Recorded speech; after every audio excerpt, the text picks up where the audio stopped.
অবশেষে আন্তর্জাতিক ক্রিকেট থেকে অবসর নিলেন দেশসেরা ওপেনার তামিম ইকবাল। শুক্রবার 10 জানুয়ারি নিজের ভেরিফাইড ফেসবুক অ্যাকাউন্টের এক পোস্টে এই ঘোষণা দিয়েছেন তিনি। বিদায় নিলেও তার দীর্ঘ 17 বছরের ক্রিকেট ক্যারিয়ার রেকর্ড ও কীর্তিতে ভরপুর, যা বাংলাদেশের ক্রিকেট ইতিহাসে চিরদিন অমর হয়ে থাকবে।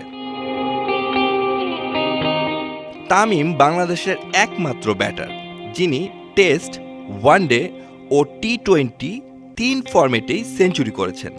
2016 সালের টি-20 বিশ্বকাপ বাছাই পর্বে ওমানের বিপক্ষে সেঞ্চুরি করে এই রেকর্ড গড়েন। 103 রানে অপরাজিত ছিলেন তিনি।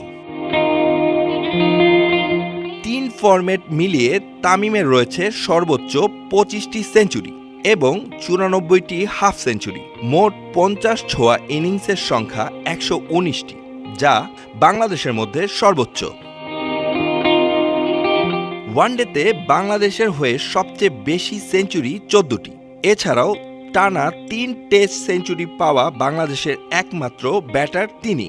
আর ওয়ানডেতে সাকিব আল হাসানের সাথে যৌথভাবে সর্বোচ্চ 56টি। টেস্টেও সাকিবের সঙ্গে যৌথভাবে সর্বোচ্চ 31টি।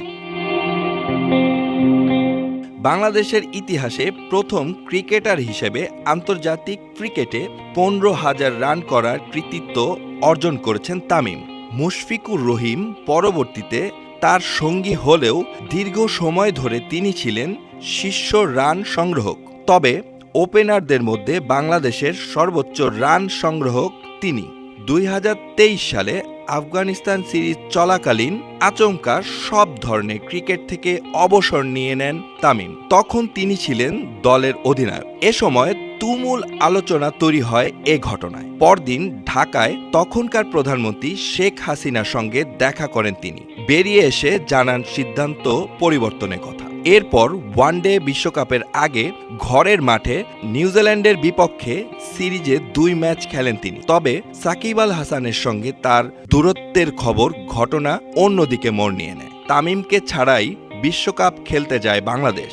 এবার পুরোপুরি বিদায় নিলেন আন্তর্জাতিক ক্রিকেট থেকে। ফাহাদ চৌধুরী, শতাব্দী টেলিভিশন।